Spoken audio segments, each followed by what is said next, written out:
C'est à cause de le fait est que je les ai encouragés là-dedans. J'avais encouragé l'un d'entre eux à l'époque à vouloir rejoindre le djihad. Donc j'ai cette part de responsabilité, ça c'est sûr.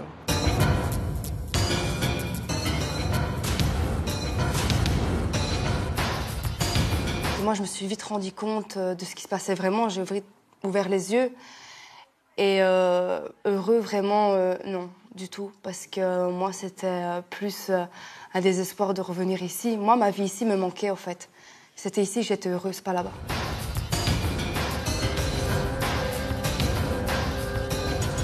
On a fait appel à des associations de rebouteux, parce qu'il fallait communiquer sur le sujet. Peu importe si les résultats n'étaient pas réels, il fallait dire qu'on avait des résultats.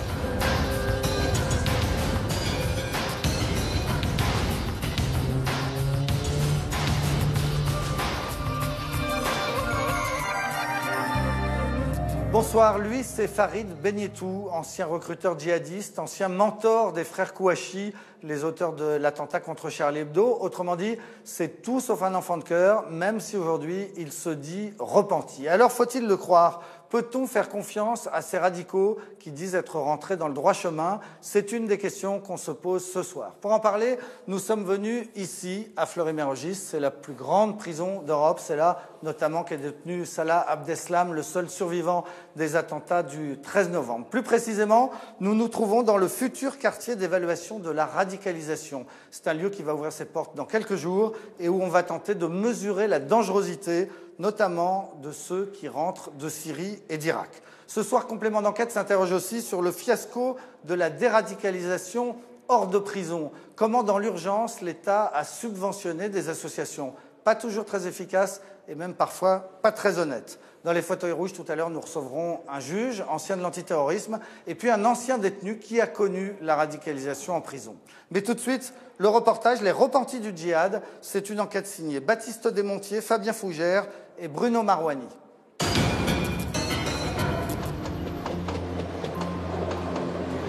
C'est l'histoire d'un homme qui dissimule son visage, car la simple évocation de son nom fait froid dans le dos.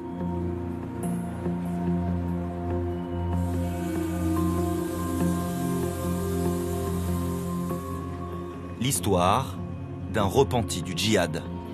J'imagine qu'il y a des gens qui doivent se méfier, qu'il y a des gens qui doivent même pas comprendre que je suis en liberté, que j'ai pu sortir de prison. Je pense qu'il y a beaucoup de réactions, mais je ne les vois pas. Un homme de 35 ans qui a choisi l'exil, loin de Paris, parti se cacher à la campagne. Je viens à Paris quand j'ai besoin d'y venir, mais j'y vis plus. Pourquoi? Je savais très bien qu'en tournant le dos à mon ancien groupe, ben forcément j'allais attiser la haine quelque part et qu'on allait me voir comme devenu un ennemi, comme un traître. Cet homme, c'est Farid Benyetou. Ses amis d'hier sont devenus les terroristes d'aujourd'hui. Les frères Kouachi, il a contribué à les embrigader. Nous sommes allés à sa rencontre, lui qui se dit repenti. Comme David Valat, un vétéran du djihad dans les années 90. Et Laura Passoni, revenue de Raqqa en Syrie en 2015. On dirait des fantômes. Tous affirment en avoir fini avec la guerre sainte et la haine de l'Occident. Mais sont-ils dignes de confiance? Comment les croire? Ces repentis du djihad peuvent-ils être utiles contre le terrorisme?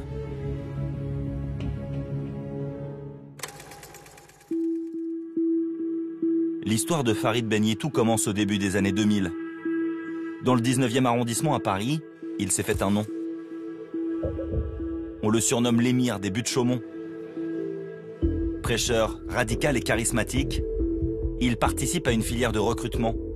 Il envoie des djihadistes en Irak. En 2005, il est arrêté et condamné à 6 ans de prison. Depuis sa sortie, il n'avait plus fait parler de lui.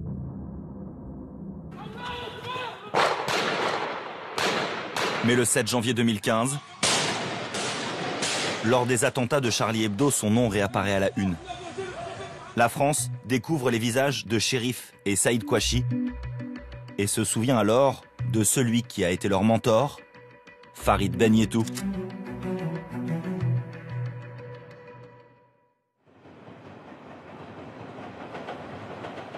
En janvier 2015, Farid Benyetou est sorti de prison depuis déjà 6 ans.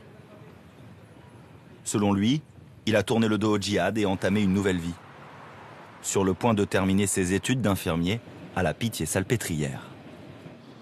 Ce jour-là, j'ai sorti de stage de nuit, donc je sortais vers 8 h du matin. Et puis en me réveillant, l'après-midi, je découvre ce qui s'est passé. Qu'est-ce que vous êtes dit quand vous avez entendu le nom des frères Kouachi? Au début, je me suis dit que c'est pas possible. Tout simplement, c'est pas possible. Et juste après, dans la foulée, on voyait un petit extrait, on voyait l'un d'entre eux crier « En avant, j'ai le prophète ». Là, j'ai reconnu le timbre de voix, c'était... Ce que je craignais le plus, ce que je redoutais le plus, était confirmé, c'était bien eux. C'était bien eux. Ce que vous vous dites, c'est à cause de moi, c'est à cause de ce que j'ai dit, c'est à cause de ce que j'ai fait. On ne sait jamais si c'est à cause de moi, si c'est à cause de... Le fait est que je les ai encouragés là-dedans. J'avais encouragé l'un d'entre eux à l'époque à vouloir rejoindre le djihad. Donc je l'avais déjà encouragé sur cette voie-là. J'ai cette part de responsabilité, ça c'est sûr. Aujourd'hui, Farid Benyetou estime avoir une dette envers la société. Célibataire, sans enfant, plus personne ne veut de lui comme infirmier. Il se sentirait utile en faisant de la prévention. Une enquête justement inédite sur un sujet très sensible, la radicalisation cette fois des lycéens. Elle est rendue publique par le CNRS aujourd'hui. Fait de la religion sur les comportements des jeunes, même si cette radicalité ne concerne qu'une minorité. Pas simple de faire confiance à un ancien fanatique. Personnage sulfureux et toujours contesté. Notamment pour ses apparitions médiatiques. Bonsoir à tous les deux, bonsoir Farid, bonsoir Dounia. Il y a 2 ans, jour pour jour, les frères Kouachi pénétraient dans les locaux de Charlie Hebdo. La suite, on la connaît. 2 ans après Charlie Hebdo, Farid Benyetou s'affiche à la télé chez Thierry Ardisson pour présenter son livre et expliquer qu'il est repenti. Malaise sur le plateau. Et à la suite de l'émission, scandale. Surtout après cette sortie. Est-ce que vous êtes Charlie? Bien sûr que je suis Charlie. Voilà, c'était Salut les terriens. Provocateur, maladroit, ou pas au clair avec ses idées? Pourquoi lui donner la parole? Nous sommes allés poser la question à Thierry Ardisson sur le plateau de son émission. Quand tu veux, Laurent. Quand on reçoit Farid Benyetou, il n'est pas du tout poursuivi par la justice. Il a payé sa dette à la société, il a fait la prison qu'il devait faire, il a publié un livre, le livre n'est pas poursuivi, et il n'y a aucune raison de ne pas le recevoir. Est-ce que vous avez confiance quand même que potentiellement, c'est une interview qui va faire réagir, c'est un personnage sulfureux? Est-ce que vous vous dites, tiens, on marche sur des œufs? Non. Non, parce que c'est quelqu'un dont on doit écouter le témoignage, si vous voulez. Alors après, on peut dire, oui, mais tout ça, il n'est pas vraiment repenti, c'est peut-être pas vrai. So what? Moi, j'en sais rien, je suis pas dans sa tête. Impossible de savoir si Benyetou est sincère. Certains lui reprochent aussi de faire commerce de son histoire. T'as pas envie de poursuivre tes rêves, Non? Ça y est, la maison? Il vient d'entamer l'écriture d'un nouveau livre. Un recueil de témoignages de djihadistes repentis, comme Meili, 17 ans. C'est même pas dit bonjour. Ces repentis, il les rencontre via la structure de déradicalisation de Dounia Bouzahar C'est bien arrivé? et de sa fille Laura, ici présente.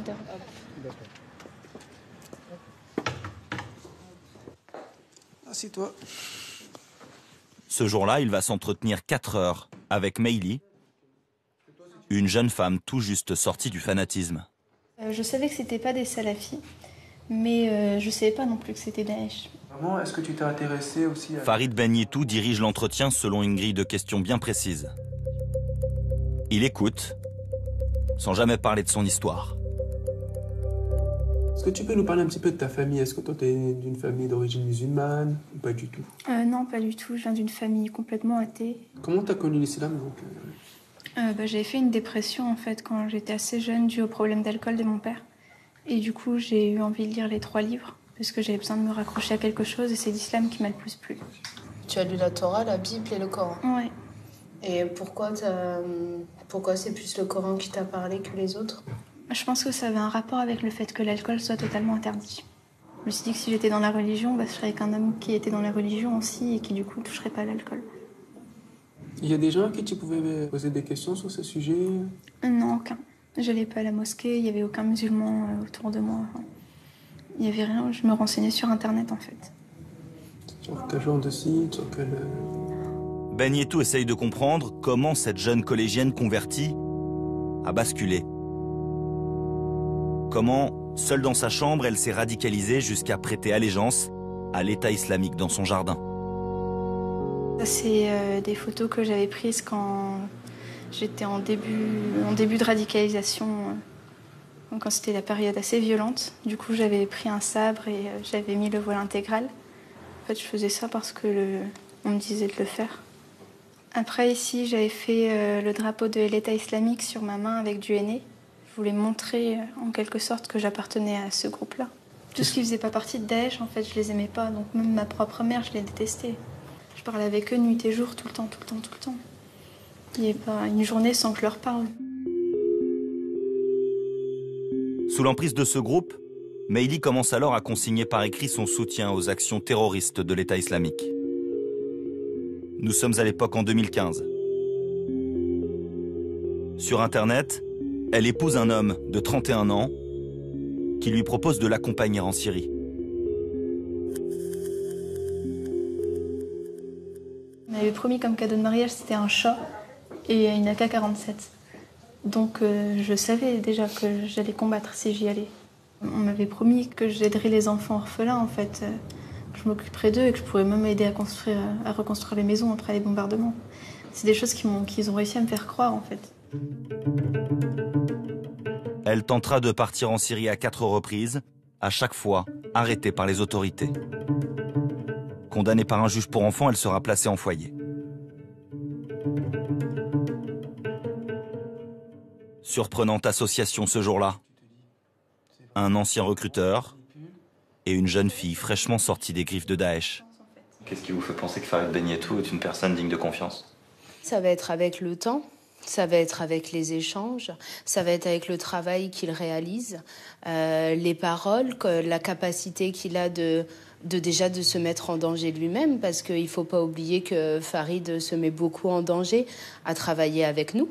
Il permet aux jeunes d'avancer grâce à sa propre histoire, grâce à l'analyse qu'il a fait de son histoire. Il pousse les autres à analyser leur propre histoire.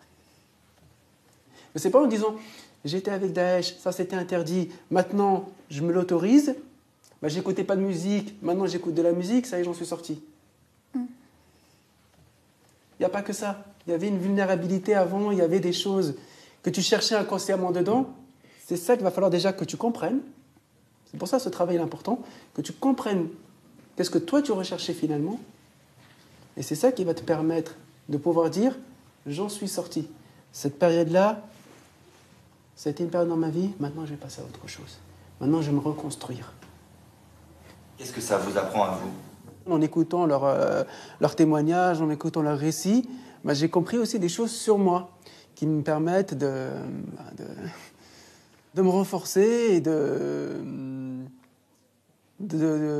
d'arriver à prendre en main ma propre vie, de prendre mes propres décisions. Et ça, c'est un travail qui reste à faire. C'est un travail que j'ai fait, que j'ai commencé avec les jeunes ici. Que penser du rôle et des conseils de Farid Benyetou? Comment apprécier le chemin qu'il a ou qu'il n'a pas encore parcouru? Nous avons montré cette séquence à une spécialiste des phénomènes de radicalisation, Wissa Kies, sociologue. Elle intervient en milieu carcéral. Je crois tout à fait qu'une personne peut sortir d'un processus de radicalisation. Le fait de s'être porté volontaire, simplement, et pas rien, c'est quand même avec une structure qui est assez connue en France. Déjà, c'est un signe évident. Moi, ce qui me questionne, c'est plus comment il parle de lui, comme s'il était encore à se questionner, En tant qu'individu, j'ai pas l'impression qu'il ait été accompagné, en tout cas psychologiquement. Peut-être encore instable, Farid Benyetou. Pour Wissa Kies, ces repentis, il faut les encadrer et même les utiliser. Qui mieux que ceux qui sont passés par ce parcours pour comprendre ceux qui y sont encore. Donc oui, moi je reste convaincue qu'il faut absolument essayer de leur donner un rôle quand même assez intéressant. Pour l'instant, Farid Benyetou reste coincé entre deux mondes. Menacé par Daesh pour avoir trahi les siens, il a encore bien du mal à convaincre les Français de sa bonne foi. Moi, je comprends qu'il y a des réactions diverses, je comprends qu'il y a des gens qui ont peur, je comprends qu'il y a des gens qui sont méfiants, je comprends tout ça. Faites avec. Je fais avec et puis j'essaie de leur montrer qu'ils ont tort. Alors, je sais que j'arriverai pas à convaincre tout le monde, mais au moins que ceux qui ont cru en moi pourront dire voilà, on a eu raison de le faire. Combien sont-ils en France à avoir pris le chemin du djihad et à en être revenus? Combien sont-ils à vivre comme David Valat avec ce poids d'avoir un jour pris les armes?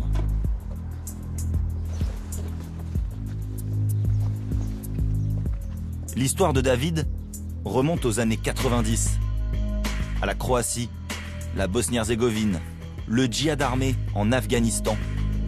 Et pour finir, la lutte aux côtés du GIA, le groupe responsable des attentats de Paris en 1995.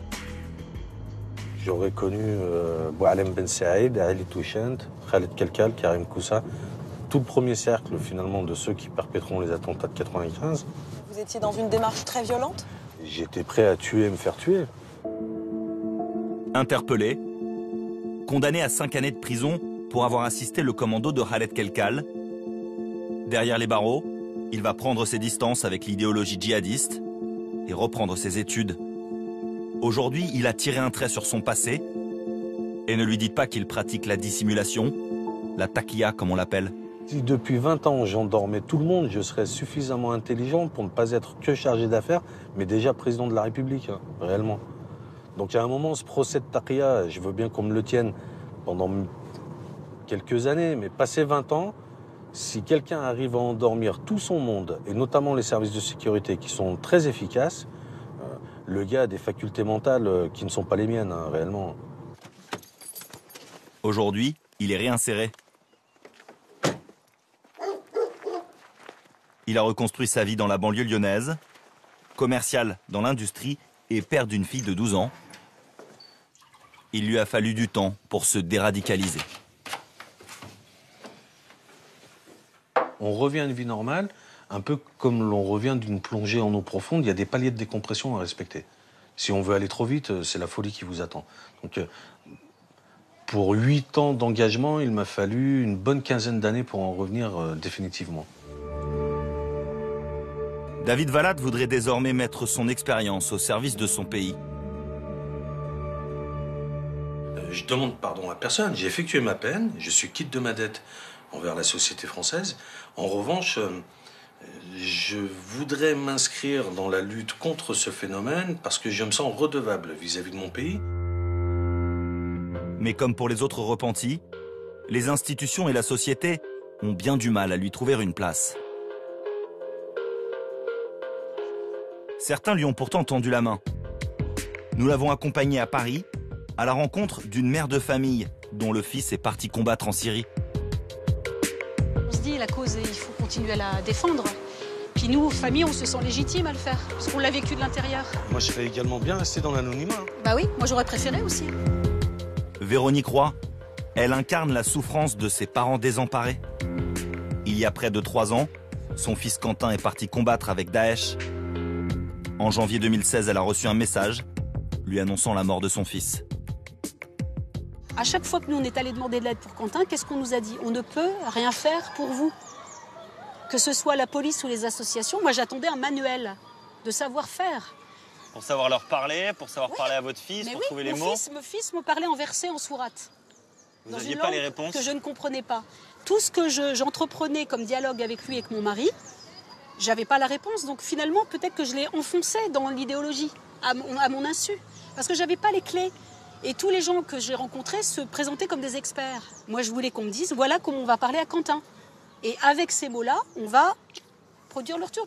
Ces mots, David pense les connaître, convaincu que son histoire aurait pu servir à Véronique Roy. Je suis une arme de persuasion massive. Réellement, je devrais normalement faire une conférence le matin, une l'après-midi, une le soir. En termes de prévention, je considère que rien n'est fait dans ce pays en réalité. Si on arrive simplement à inséminer un doute raisonnable dans l'esprit de quelqu'un qui est en voie de se radicaliser, le plus gros du travail est fait. C'est là où j'espère pouvoir m'inscrire.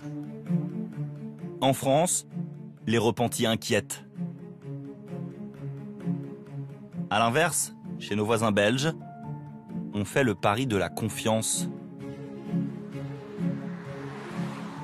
Ce matin à Mons, près de la frontière française, dans ce lycée qui forme de futurs infirmiers et aides-soignants, élèves et profs attendent avec fébrilité une invitée particulière. Laura Passoni.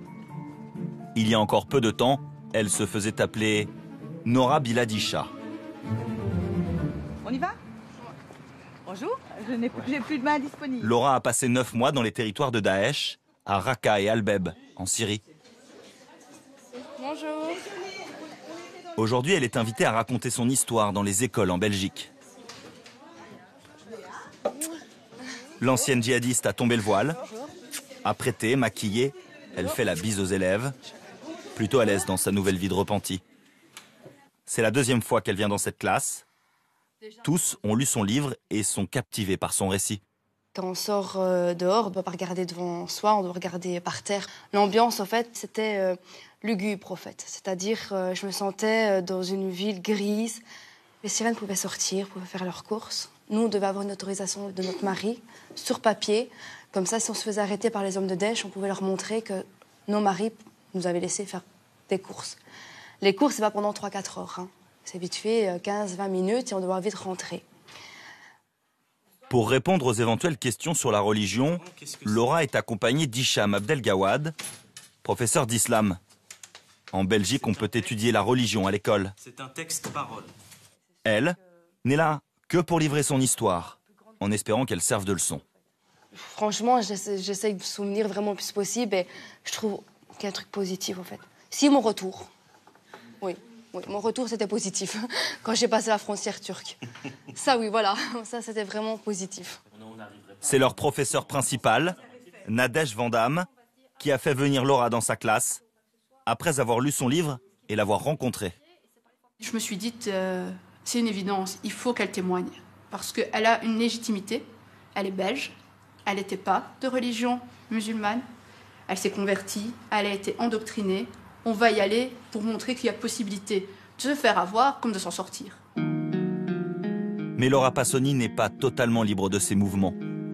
Elle est suivie de près par la justice belge. Interdit de sortie du territoire, interdit aussi de se connecter aux réseaux sociaux et évidemment d'entrer en contact avec ses anciens amis.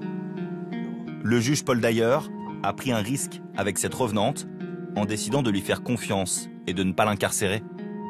On ne peut pas prendre un risque avec tout le monde. Il y a des personnalités à ce point fragiles qu'effectivement, un passage par la case prison est impératif.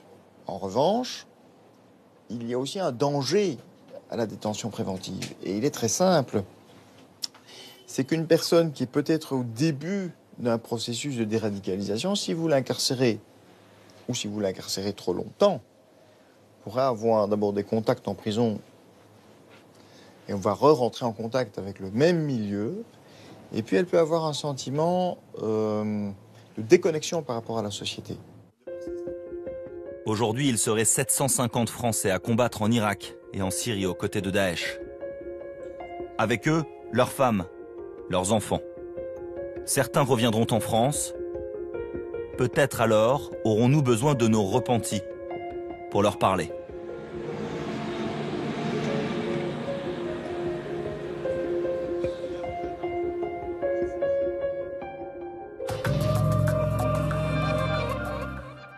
Et voilà pour ce reportage signé Baptiste Desmontiers et Fabien Fougère. On se retrouve ici, on sort d'une cellule individuelle de ce qui sera bientôt un des premiers quartiers en France d'évaluation de la radicalisation. C'est-à-dire qu'ici, à Fleury-Mérogis, la plus grande prison d'Europe, on va, d'ici 15 jours à peine, accueillir une quarantaine de détenus pour une période de 4 mois pour essayer d'évaluer leur radicalisation, mais surtout leur degré de violence potentielle. Ce sont aussi bien des jeunes qui peuvent avoir fait du prosélytisme sur Internet, d'autres qui peuvent avoir été arrêtés à leur retour de Syrie ou d'Irak, ou d'autres encore qui ont été condamnés pour des faits de droit commun, mais qui, en prison, ont été repérés comme particulièrement potentiellement violents. Et donc, après 4 mois d'évaluation ici, ils seront réorientés à l'isolement total pour les plus violents, dans des conditions plus normales pour les autres. Et pour parler de tout cela, on se retrouve avec vous, Karim Mokhtari. Bonsoir. Bonsoir.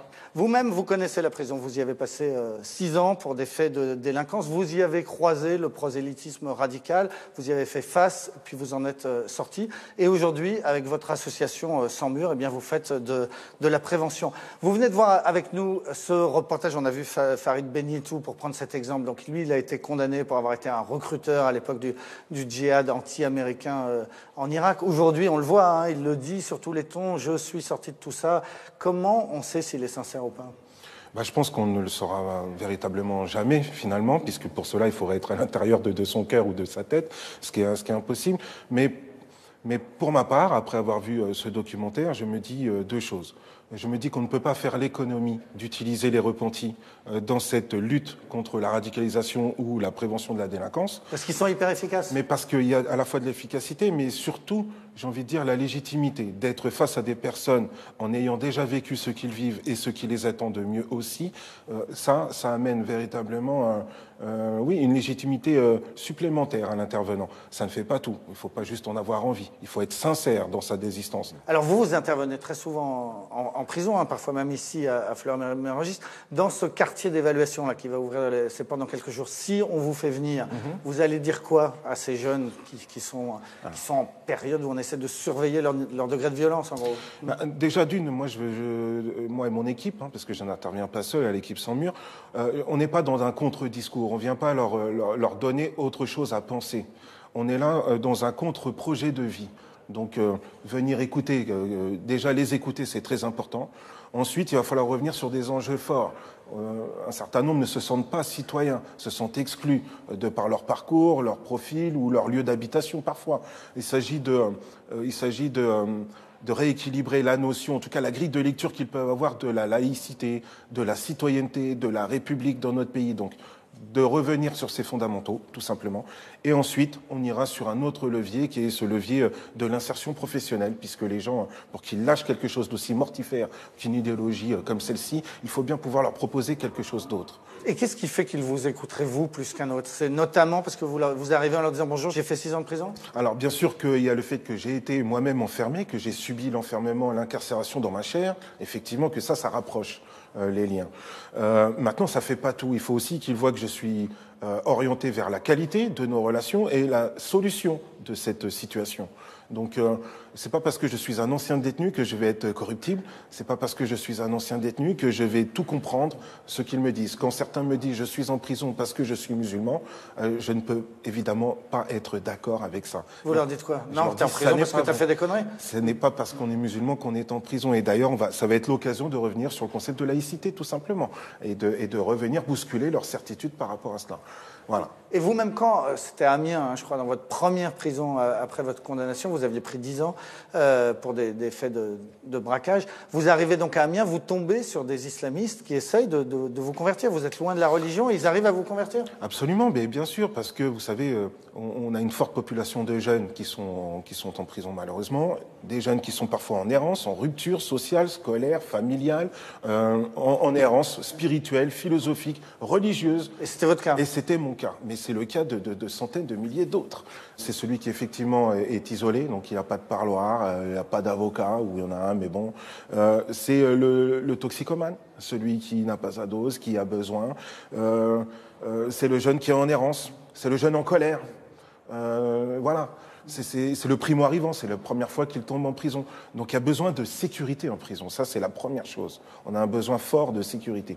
Et alors soit on l'a matériellement, parce qu'on a du soutien, ou soit on l'a avec des gens qui vont venir à notre rencontre. Et l'imam autoproclamé, celui qui fait du prosélytisme, celui qui essaie de convertir ses co-détenus, généralement il vient d'où, il tire d'où sa légitimité? En fait, il la tire de trois choses essentielles. La première, il connaît les textes du Coran. La deuxième, il parle arabe, il est arabisant.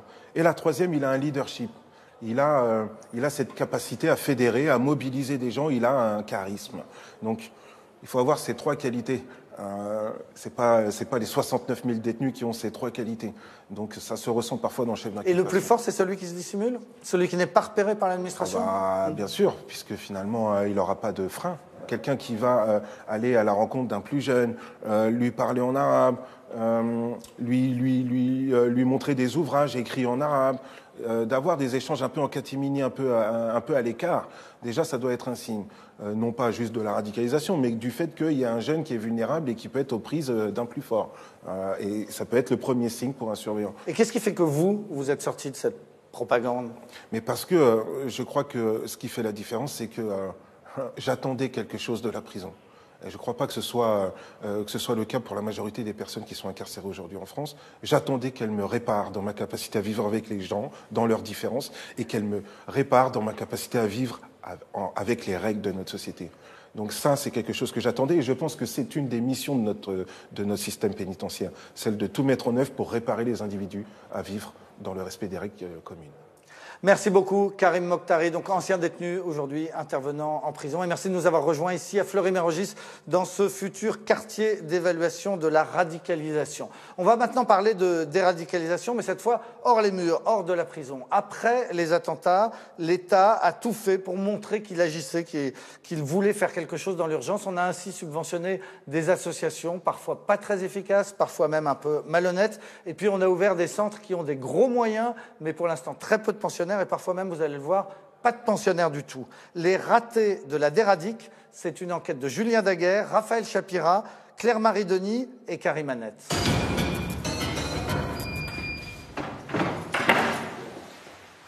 Dans les chambres de ce centre de déradicalisation, rien n'a bougé. Alors voilà une chambre de bénéficiaire. Le lit est presque encore chaud. Les affaires du dernier pensionnaire intactes. 7 mois à peine après l'ouverture, les jeunes sont tous rentrés chez eux, avant la fin du programme de déradicalisation. Tous les jours, on pense et on sait qu'ils vont revenir, qu'on va repartir. Parce qu'il est important qu'on reparte. On a envie que ça continue, parce que ça a du sens pour nous. Ça a vraiment du sens. Cet ancien château d'Indre-et-Loire devait accueillir 25 jeunes radicalisés, de 18 à 30 ans, tous volontaires. Il était censé les ramener sur les chemins de la République. Olivier Chasson et son équipe avaient tout prévu. Une organisation quasi militaire. Levée de drapeau une fois par semaine, réveil à 6h45 et port de l'uniforme. Alors la tenue de quotidien, voilà, vous avez un pantalon, un polo, manches courtes et manches longues, été-hiver. Pour certains, c'est la première fois qu'on leur donnait quelque chose. Souvent, ils étaient rejetés. On leur disait, bah, t'es pas comme nous. Donc d'être habillés tous pareils, c'est qu'on était tous ensemble. Aujourd'hui, les seuls à porter l'uniforme, ce sont les éducateurs qui continuent à venir chaque jour. On va se mettre dans la salle. En attendant de trouver de nouveaux pensionnaires. Il n'y a pas un moment où on mouline dans les réunions? Non, parce qu'il y a toujours plein de thèmes à aborder, plein de sujets.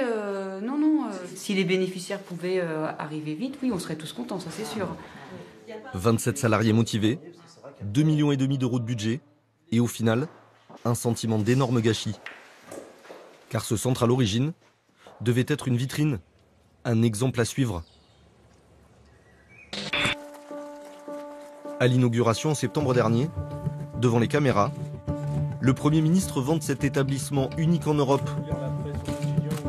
À l'époque, il veut en faire un laboratoire de la déradicalisation. Il vaut mieux qu'il soit dans des centres de ce type, sur une base volontaire, que dans la rue ou ailleurs. Ou alors là, sur Internet ou avec de mauvaises fréquentations, il pourrait basculer. Mais à peine 4 mois plus tard, la polémique éclate. Nous revenons donc sur cette opération antiterroriste menée mardi dans le Bas-Rhin. 3 hommes ont été interpellés. Parmi les 3 personnes arrêtées, un pensionnaire du centre de Pontorny qui avait tenté de partir en Syrie 8 mois plus tôt. Un proche de Fouad Mohamed Agad, l'un des terroristes du Bataclan.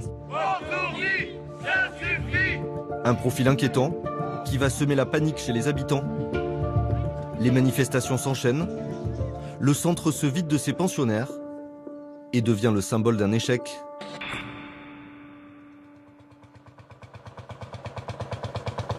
Aujourd'hui, les banderoles sont toujours là, au cas où de jeunes radicalisés reviendraient dans le centre. C'est ce qui inquiète Michel Carrier. Il vit juste en face. Pas de barbelés, pas de grillage.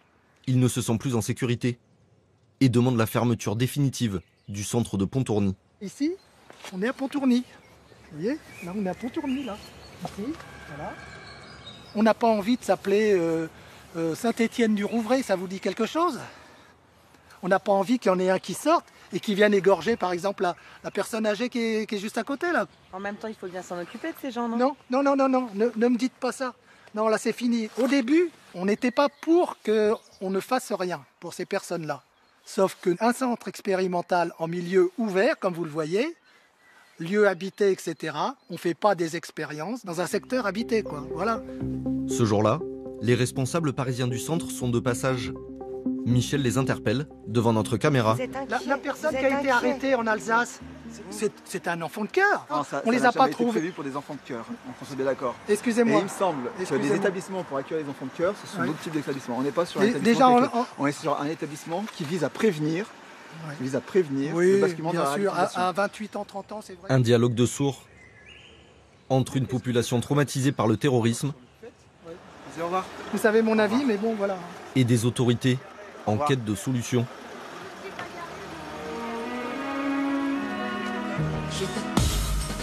Centre fantôme, expert autoproclamé, querelle de chapelle. Depuis 3 ans, la déradicalisation à la française patauge. Au début, cette politique ne vise que quelques centaines de radicaux, prêts à combattre en Syrie ou en Irak. Mais après les attentats de 2015, désendoctriner les esprits devient une urgence nationale. Une mission ultra sensible confiée à la hâte à une centaine d'associations, la plupart sans expérience. On est dans un puzzle improbable, sans lien et surtout sans méthodologie. L'addition d'outils ne constitue pas une politique. Des millions d'euros sont distribués à ces structures anti-djihad, de quoi aiguiser les appétits. C'est devenu un business, c'est devenu un gâteau qu'il fallait se partager. Dans les médias, 2 spécialistes s'imposent, Dounia Bouzar et Sonia Imloul, 2 icônes, aujourd'hui déchues. L'une a claqué la porte du ministère de l'Intérieur, l'autre vient d'être condamnée pour détournement de fonds publics. Pourquoi l'État leur a-t-il fait confiance? La France est-elle vouée à l'échec en matière de déradicalisation? Enquête sur les ratés de la lutte anti-djihad.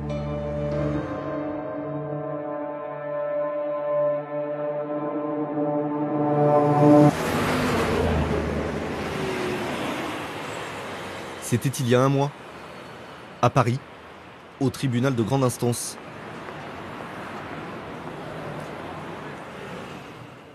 Ce jour-là est jugé l'un des symboles de la déradicalisation. Une femme soupçonnée d'avoir détourné plusieurs dizaines de milliers d'euros de subventions via une association bidon. Elle a manipulé un certain nombre de personnes, ça reste à déterminer. Victime de Madame Imloul, oui, comme tous les parents concernés. Pourquoi? Parce que je trouve que bon voilà, il faut avoir de la morale quand on tient une association pour la lutte contre la radicalisation. Sur le banc des accusés, derrière les murs de cette salle d'audience, Sonia Imloul se mure dans son silence. Vous ne verrez même pas son visage. Après 3 heures de débat, elle est condamnée à 4 mois et demi de prison avec sursis et 25 000 euros d'amende. Une condamnation dont elle fera appel. Elle sort du tribunal par la petite porte. Épilogue sans panache pour celle qui fut présentée un temps comme une sauveuse de la nation. C'est une invitée exceptionnelle que je vous propose d'accueillir ce matin. Sonia Imloul, bonjour. Bonjour. Merci d'être avec nous. Vous avez en charge l'unique cellule dite de déradicalisation en France. Vos psychiatres. En janvier 2015, dans un pays traumatisé par les attentats de Charlie Hebdo, Oui, tout à fait. Sonia Imloul est l'invitée d'une des matinales radio les plus écoutées de France. Parce que comment faire pour ôter de l'esprit cette attirance vers ce djihad, vers ce mirage? Comment faire? Tout dépend du profil. Oui. Tout dépend de l'histoire familiale. Tout dépend de l'histoire du jeune. Oui. Et bien évidemment, pour amorcer en fait donc le désembrigadement, on doit passer par le cultuel. Oui. Une autre vision de la religion. Une autre vision de la religion. Ça, c'est essentiel. C'est primordial. Sonia Imloul, une spécialiste de la déradicalisation religieuse. En tout cas présentée comme telle à l'époque.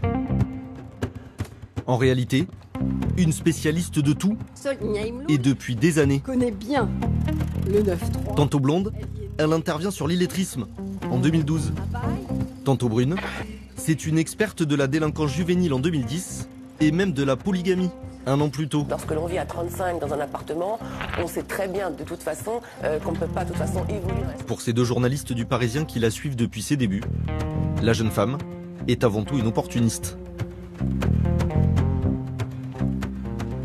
Je crois qu'elle a un vrai besoin de reconnaissance et de réussite sociale et elle arrive à s'imposer dans des milieux qui ne sont pas du tout les siens. Elle est convaincante. Elle a la tchatche, elle tutoie facilement, elle fait la bise. Ce qui est impressionnant chez elle, en réalité, c'est sa capacité à pousser les portes, toutes les portes. Elle va rentrer dans la sphère médiatique, elle va rentrer dans la sphère politique et finalement, localement, elle devient incontournable, elle est quelqu'un. En 2014, les départs de ressortissants français en Syrie se multiplient. Le gouvernement lance le numéro vert anti-djihad et débloque allègrement des subventions pour prendre en charge les jeunes radicalisés et leurs familles. Sonia Imloul flaire le bon filon. Elle monte un projet d'association et pense pouvoir convaincre Didier Lesky de le lui financer. Qu'est-ce que je peux faire pour vous alors? Mais le préfet à l'égalité des chances du 93 refuse tout net. À mon sens, il ne faut pas se tromper. Il faut avoir des gens qui ont des compétences, en particulier dans le domaine de la prise en charge psychologique, à la fois des familles ou des jeunes radicalisés, c'est-à-dire des victimes. Voilà. Pour vous, très clairement, ce n'est absolument pas le cas de Sonia Imloul à l'époque où elle vient vous présenter ce projet. Non, elle me semble pas fiable. Voilà. Donc je pense que son projet n'est pas pertinent. Donc je le refuse sur des critères, je dirais, qui sont presque indépendants de sa personnalité, si vous voulez. C'est pas ça mon sujet. Quelques semaines plus tard, Sonia Imloul va pourtant réussir à décrocher la précieuse subvention, mais de l'autre côté du périphérique. 35 000 € accordés par la préfecture de police de Paris. Pour ceux qui connaissent la situation personnelle de la jeune femme, à ce moment précis, cette décision a de quoi surprendre. Il y a une légèreté extraordinaire des autorités. On voit qu'on va donner une subvention publique relativement importante, on parle de 35 000 € à peu près au départ, à une personne qui est interdite bancaire et qui va faire un faux RIB pour pouvoir percevoir cette somme. Qu'un service comme la préfecture de police, une administration comme la préfecture de police, avec les services de renseignement dont elle dispose, n'ait pas vu venir la difficulté, ça pose quand même un certain nombre de questions. À la préfecture de police de Paris, personne n'a souhaité s'exprimer publiquement sur le sujet. Mais par téléphone, sans savoir qu'il est enregistré, un ancien membre du cabinet de l'époque va nous faire une révélation étonnante. Les difficultés de Sonia Imloul, ses services les connaissaient parfaitement. Je sais qu'il y avait une réticence du préfet du 93, ça c'est sûr. Mais ça vous empêche pas de la choisir? Non, puisqu'elle a été choisie à l'époque. C'est facile, si vous voulez, de critiquer a posteriori les gens qu'on a retenus. Et voilà, si vous voulez, c'était le tout début, quoi, Sonia Imloul. À l'époque, on n'avait personne. C'était vraiment le tout début. L'action de déradicalisation, on en était vraiment au balbutiement. Sonia Imloul aurait donc été choisie par la préfecture de police de Paris, faute de candidats disponibles. En octobre 2014, à Aulnay-sous-Bois, elle lance officiellement sa structure. Son association occupe alors en location tout le dernier étage de cet immeuble. Un vaste appartement terrasse de 150 mètres carrés. Voici l'unique cellule en France de prévention du terrorisme. Dirigée par Sonia Imloul, elle vient en aide aux parents dont les enfants sont en train de se radicaliser. Voilà, donc ça c'est la cuisine, ça c'est l'endroit qu'on occupe le plus, je crois, dans la journée. Ce qui est intéressant, c'est qu'elle signe le bail le 30 octobre 2014. Le 31, pour la première fois, je rentre dans la structure. Et lorsque j'arrive pour découvrir les locaux, notre lieu de travail, il y a déjà des journalistes, le premier jour, avant même que des familles aient elles-mêmes pénétré dans la structure. Et à partir de ce moment-là, j'ai eu une mauvaise intuition sur la réalité de l'action qui va être la nôtre. Malgré ses doutes, Julien Revial va travailler 1 an au sein de l'association. Il en a fait un livre, la chronique d'une expérience désolante, qui démarre par une série de mensonges. À l'époque, Imloul assure à la presse que sa structure est composée des meilleurs spécialistes, psychologues, juristes, éducateurs. Elle s'appuierait même sur l'expertise d'un criminologue, victimologue. Elle parle d'une équipe pluridisciplinaire de 10 personnes. On était 4 à tout casser et encore pas forcément au même instant. Moi j'étais totalement néophyte dans la matière. Et puis les personnes qui s'occupaient du pôle psychologie, il y avait une psychologue stagiaire qui effectuait son stage de fin d'études qui en aucun cas n'était spécialiste du fait. Quand on parle d'un criminologue victimologue, clairement j'ai pas eu la chance de le rencontrer. Son bureau, je ne sais pas où il était. Très rapidement, le jeune homme pense à partir, mais attend d'être payé. Malgré les 35 000 € de subvention, il assure pourtant n'avoir jamais rien touché, tout comme les 2 autres membres de la structure. Pire encore, selon lui, Sonia Imloul aurait aussi tenté d'escroquer les familles de victimes. Par peur des représailles, aucune d'entre elles n'a souhaité témoigner devant notre caméra. Mais au bout du fil, leurs accusations sont sans équivoque. Imloul leur réclamait régulièrement de l'argent. Tout était espèce, hein, bien sûr. Hein. Et c'est elle qui vous demandait de l'espèce? Ah oui, bah bien sûr. Non, pas de chèque, hein, surtout pas. On se voyait au restaurant, on mangeait ensemble, je lui donnais l'enveloppe. Avec les années, on est arrivé à presque 10 000. Est-ce que vous, très clairement, Sonia Imloul vous a pris de l'argent? Oui, est-ce qu'aujourd'hui, elle vous doit de l'argent? 6 000 €. C'est horrible. Il y a une autre famille, un autre papa à qui elle a promis de ramener son fils en échange de 40 000 €. Après, il y a eu à qui elle a dit, voilà, je vous fais revenir le corps de votre frère en échange de 15 000 €. C'est atroce, quoi, c'est atroce. Sur ces accusations précises, aucune enquête en cours. Et Sonia Imloul n'a pas donné suite à nos demandes d'interview. Alors pour la questionner, nous sommes retournés à Aulnay, à l'endroit même où elle recevait les familles. L'association a été dissoute à l'été 2015, mais elle est toujours locataire du grand appartement. Son nom figure sur la boîte aux lettres. Pourtant surprise, ce n'est pas elle qui nous accueille. Je cherche à rentrer en contact avec Madame Imloul. Bah, je suis en texto avec elle, là. Et vous êtes propriétaire de... Non, locataire. Vous êtes locataire? Ouais. Mais du coup, c'est elle qui vous loue? Ouais, exact. Ouais. Ah, c'est Sonia Imloul qui vous loue cet appartement? Ouais. Donc vous payez le loyer à Sonia Imloul? Ouais. Mais parce qu'elle est propriétaire de l'appartement? Ouais, elle appartient à l'association encore. D'accord. Ce qu'elle me dit, hein. Selon nos informations, Sonia Imloul n'a plus payé de loyer au vrai propriétaire de cet appartement depuis plus d'1 an et demi. Ce qui ne l'empêche pas, avec ce qui ressemble à un faux bail, de continuer à sous-louer son ancien local professionnel pour la modique somme de 1 100 € par mois. Dernier épisode du scandale Imloul. Et pour le journaliste David Thompson, un cas loin d'être isolé. On a fait appel à des associations de rebouteux, parce qu'il fallait communiquer sur le sujet. Peu importe si les résultats n'étaient pas réels, il fallait dire qu'on avait des résultats. Il fallait développer une communication d'action sur le sujet. On était dans une époque, un moment où l'opinion était sidérée, l'autorité était sidérée. Il fallait dire qu'on fait quelque chose, même si en réalité les résultats n'étaient pas du tout probants. À cette époque, plus de 80 structures voient le jour, avec chacune leur approche, chacune leur méthode. mais tout ont profité de la manne financière de l'État. Aujourd'hui, une sénatrice demande des comptes. Nathalie Goulet réclame depuis plusieurs mois un audit général sur les millions d'euros débloqués en urgence. Je pense que si on devait faire un contrôle complet, on aurait probablement des surprises. Quand vous n'avez pas de compte à rendre, vous ne tenez pas de compte.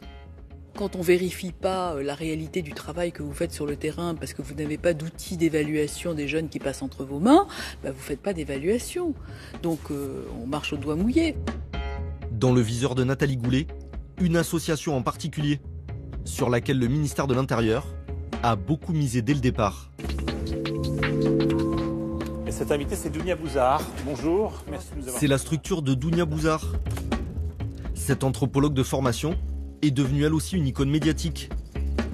Depuis que le gouvernement lui a accordé 600 000 euros de subventions, Dounia Bouzard, la rupture familiale. Les radios, les télés et même les politiques se l'arrachent. Mais ces 600 000 euros, la sénatrice se demande aujourd'hui à quoi ils ont servi. Quand vous incarnez autant un sujet comme celui-là, après, faut quand même vous exposer à ce que des gens vous demandent un peu des justificatifs. C'est quand même assez normal, surtout sur un sujet comme ça. On est incapable d'évaluer ni le nombre de personnes qui ont été traitées, entre guillemets, ni comment elles ont été traitées, entre guillemets, ni quel est le résultat du traitement, entre guillemets. Ça fait beaucoup d'interrogations pour un même sujet. Ces questions, nous sommes allés les poser à la principale intéressée. Désormais, impossible de la rencontrer seule à seule. Les lieux de rendez-vous, toujours secrets, se fixent en accord avec son service d'ordre. 3 gardes du corps 24 heures sur 24, imposés par le gouvernement. Il y a possibilité de monter dans la voiture avec vous ou pas du tout? Au moins une personne ou pas? C'est pas moi qui décide. C'est pas moi qui est responsable du protocole. Bon, alors on vous suit en voiture.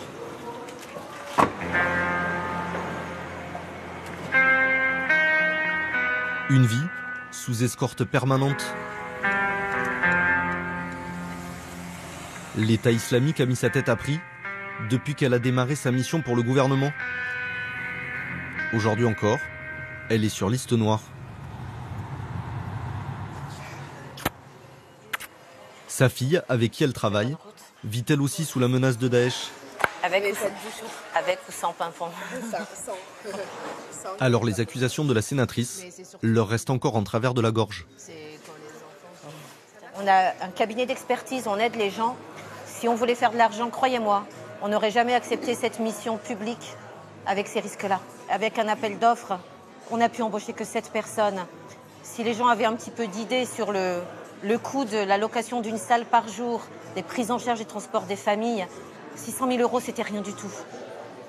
Bien sûr qu'il y a un sentiment d'injustice.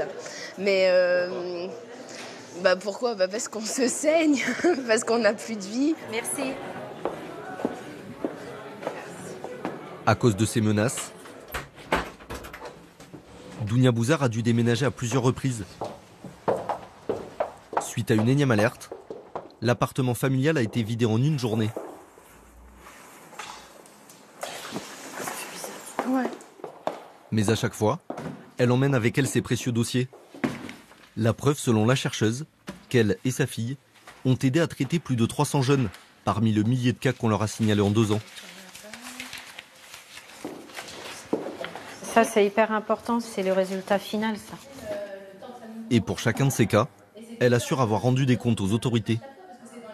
Pour chaque préfecture, pour le jeune qui nous ont demandé, on va dire où on a été, est-ce qu'il est un peu stabilisé, est-ce qu'il est en voie de stabilisation, mais il y a une prise en charge psychiatrique.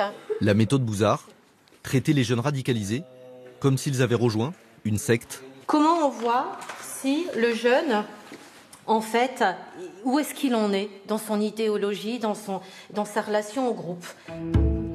Pour cela, elle a même conçu sa propre grille d'entretien. À l'entendre, une démarche quasiment scientifique qui n'empêche pas quelques ratés retentissants. Dounia Bouzard et celle que nous appellerons Léa sont les... Ce jour-là, sur Canal+, encore une télé pour Dounia Bouzard. Mais cette fois-ci, elle débarque accompagnée d'une jeune fille de 16 ans qui avait projeté de commettre un attentat dans une synagogue quelques semaines plus tôt. Prise en charge dans la structure de Bouzard, la jeune Léa apparaît alors comme un exemple de déradicalisation réussie.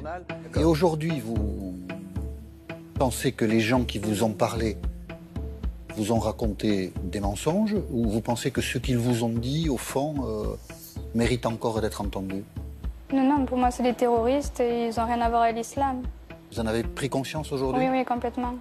Et en l'occurrence, la jeune fille qui était censée être la vitrine de la méthode de déradicalisation à la française, après 1 an d'administration de la soi-disant potion déradicalisante, cette jeune fille qui avait été traînée sur tous les plateaux de télévision, en France, à l'étranger, jusqu'aux États-Unis, elle a été arrêtée sur le chemin de la Syrie et aujourd'hui elle est en détention. La polémique enfle et jette le discrédit sur la méthode Bouzard. Selon elle, un procès injuste. Elle assure avoir été la première à alerter les autorités sur la situation de la jeune Léa. Preuve à l'appui. Cette petite, on l'a suivie, elle était sortie de l'idéologie, mais elle avait une grosse dépendance au groupe, comme beaucoup de jeunes. Cette jeune fille continue à se reconnecter, nous le dit. On attire l'attention des interlocuteurs sur le risque de rechute, d'accord? On est quelle date? On est le 24 juillet 2015, d'accord? Elle est retombée en prison en janvier 2016. Janvier. Des cas comme celui-ci, il y en a eu d'autres. Dounia Bouzard l'assume sans complexe. Elle appelle cela des rechutes. Dans cette histoire, elle ne se reconnaît aucun tort. Pas même celui d'avoir exposé à la télé une jeune fille un peu instable. Le cas de la petite Léa, d'abord, elle est passée dans les médias effectivement une fois, tout simplement parce que le ministère voulait absolument qu'on fasse témoigner une jeune et que les gens qui ne soient pas de référence musulmane se rendent compte que ça pouvait aussi arriver à leur famille. Donc elle est passée non pas comme un exemple réussi, mais comme un exemple en voie de stabilisation. Au mois de février dernier, Dounia Bouzard a finalement claqué la porte du ministère de l'Intérieur. Officiellement pour des désaccords politiques, peut-être aussi pour ne plus avoir à rendre de compte. Ce jour-là, nous la quittons à la porte d'une prison de la région parisienne. Elle a rendez-vous avec des détenus qu'elle traite encore, seule dans son coin, avec sa méthode si contestée. Pour éviter un nouveau fiasco, l'État a décidé de remettre de l'ordre. Aux manettes de la déradicalisation aujourd'hui, Muriel Doménac, chargée de coordonner toutes les initiatives. Donc ça, on va pas faire. D'accord. Je serai libre. D'accord. Vous êtes combien à travailler ici? On est presque 30 et on a en fait doublé l'équipe depuis mon arrivée. Il y a eu une phase de mise en place et là, il y a une phase je dirais, passage à la seconde. Ancienne consul de France à Istanbul, pendant 3 ans, elle a géré le retour des combattants français de Syrie. Une énarque en première ligne. Aujourd'hui, elle surveille de très près le travail des associations. Fini les starlettes. L'action publique se fait désormais loin des plateaux télé. Aujourd'hui, la réalité de la prise en charge face à la radicalisation, en fait, ce sont des acteurs sociaux classiques qui sont peut-être moins glamour que des personnalités très médiatiques, hein, mais c'est une compétence qu'ils ont. Ce sont des éducateurs, des psys, des travailleurs sociaux qui savent travailler face à des jeunes en situation de rupture. Des jeunes en rupture qui à tout moment peuvent passer entre les mailles du filet. Alors désormais, l'État mise tout sur des cellules de suivi organisées dans toutes les préfectures. Dans le nord de la France, une équipe de France 2 a pu en filmer une il y a 3 mois. Garçon de 13 ans. Autour de la préfète à l'égalité des chances, des représentants de l'éducation nationale, de la justice et de la protection de l'enfance. Tous en contact avec des jeunes radicalisés. La mère avait notamment trouvé dans son téléphone des images, des vidéos de lapidation. Parmi les 32 cas examinés ce jour-là, une adolescente déjà condamnée pour des faits de délinquance les inquiète tout particulièrement. On l'a récupéré in extremis à la frontière avec manifestement des velléités de départ vers les théâtres d'opération, comme on dit publiquement. Une situation complexe. La jeune fille de 14 ans est déjà mère d'un enfant de 5 mois, placé en famille d'accueil. Son seul lien actuellement avec qui on arrive à travailler, c'est son bébé. L'idée qu'on a, nous, c'est de rapprocher la mère et l'enfant et de les placer en placement familial spécialisé ensemble. Donc, moi, j'entends ce que vous dites. Sauf que garantissez-moi qu'on ne va pas me redire le mois prochain qu'elle est placée avec son enfant dans une famille et qu'elle est, est partie avec. Enfin, voilà le problème. Oui, je comprends bien. Les éducateurs disent qu'elle n'a plus de velléité de départ. Oui, mais on a aussi bien entendu qu'elle avait une grande capacité à nous balader quand même. 2500 jeunes sont suivis dans ces cellules pilotées par l'État. C'est 900 de plus que l'an passé. Parmi eux, Raphaël, la vingtaine. Comment allez-vous? Ça va et vous? Ça va? Ça va. Placé il y a quelques mois dans le centre de déradicalisation de Pontourny. Ouais, je vois que vous avez repris un peu de poids. Ouais, j'ai repris du poids. Son ancien directeur est venu lui rendre visite. L'histoire de Raphaël, c'est celle d'un ado fragile. Délinquance, rupture familiale, il se retrouve sans domicile et se radicalise au contact d'islamistes. Quand on n'a plus le choix, on est vraiment dans la rue. N'importe quelle porte de sortie, on la prend. N'importe quelle. On se raccroche à n'importe quoi. Et je me suis rapproché d'une porte où je me suis senti en sécurité. En réinsertion professionnelle aujourd'hui, Raphaël est suivi par 7 personnes sous l'autorité du préfet. Éducateurs, psy, formateurs et même un imam. Tous surveillent son évolution comme le lait sur le feu. J'ai pas le droit à l'erreur. À l'heure actuelle, je montre vraiment ma motivation. Toutes les semaines, il y a des rapports faits sur mon comportement. Et t'es bien rentré dans ce cycle de vie organisé, ce cycle de vie responsable. Je vais pas dire que je m'en sors, parce que ça serait se lancer des fleurs, madame. Ça a mis des années à se fracturer et ça reprendra des années à se reconstruire. Éviter à tout prix une rechute. Un combat au jour le jour, qui coûte cher. L'État a décidé de porter à 100 millions d'euros sur 3 ans le budget consacré à la déradicalisation, en espérant cette fois-ci avoir trouvé la bonne méthode.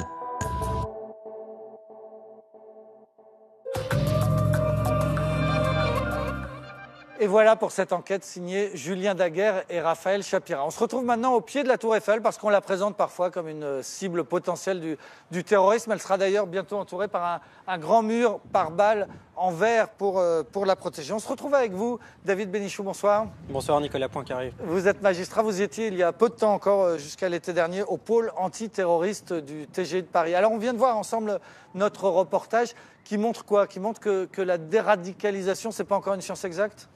C'est pas une science et on peut même se demander parfois si c'est pas juste un mot. Est-ce que c'est pas juste la bonne intention de vouloir que notre ennemi se transforme en notre ami? Est-ce qu'on peut véritablement changer les opinions profondes de quelqu'un, ses convictions? Ça pose plein de questions.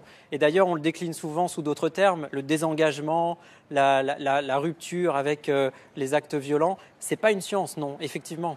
Une des questions qu'on s'est aussi posées ce soir dans Complément d'enquête, c'est les repentis.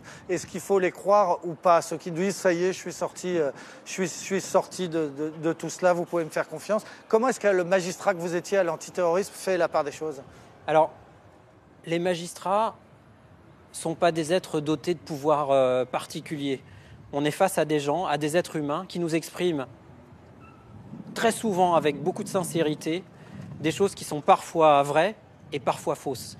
Et contre ça, personne n'a d'outils pour déceler le repentir sincère de la dissimulation. Je pense qu'une des solutions, peut-être, pourrait être l'évaluation justement sur le long terme, sur une longue période. Et il faut bien intégrer le fait que quelqu'un qui tient un discours va le tenir en fonction de son interlocuteur.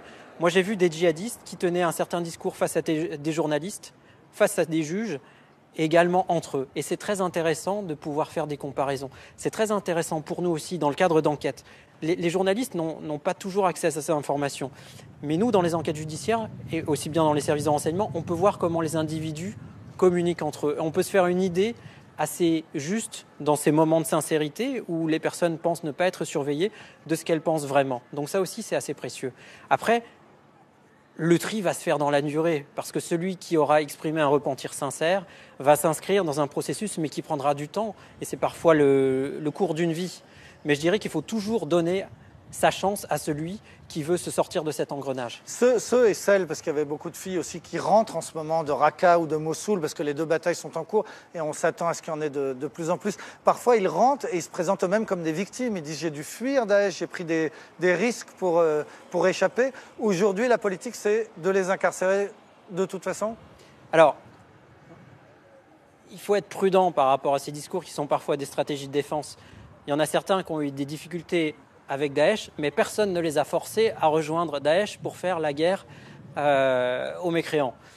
Ensuite, la loi doit s'appliquer à tous ces individus suivant les qualifications pénales qui seront revenues. Et donc rien que d'être allé chez Daesh, d'être allé à Raqqa en ce moment, c'est considéré comme un crime, une association de malfaiteurs en vue de... Aujourd'hui, tous ceux qui ont rejoint Daesh sont considérés comme ayant participé à une association de malfaiteurs à caractère terroriste. En 2012, il y en a encore qui soutenaient le discours de dire on va en Syrie pour faire de l'humanitaire. Ça n'a... Aujourd'hui et même depuis quelques années maintenant, c'est plus un discours qu'on peut entendre. On sait très bien pourquoi on va en Syrie, c'est pas pour fabriquer un... Voilà. Donc, neutralisation judiciaire, ça passe par quoi ? Par l'incarcération. Pour les garçons et pour les filles. Hein. Désormais, ils vont pratiquement tous en prison. Alors, bien sûr, la politique pénale du parquet a évolué sur ce point. Dans les premiers mois, premières années, on avait tendance à considérer, assez curieusement d'ailleurs, que les femmes ne faisaient que suivre leur mari. Or, l'expérience a montré que les femmes sont parfois au moins aussi déterminées, voire plus déterminées que certains hommes. Donc on a bien compris que la politique, pour l'instant, c'est de mettre en prison tous ceux qui rentrent. Est-ce que c'est forcément ces jeunes-là qui sont la menace aujourd'hui ? Parce qu'on a vu que les derniers attentats, que ce soit Saint-Étienne-du-Rouvray, Magnanville, Nice, etc., avaient été commis ou la tentative des filles à Notre-Dame, c'était uniquement des gens qui n'étaient pas passés par la Syrie.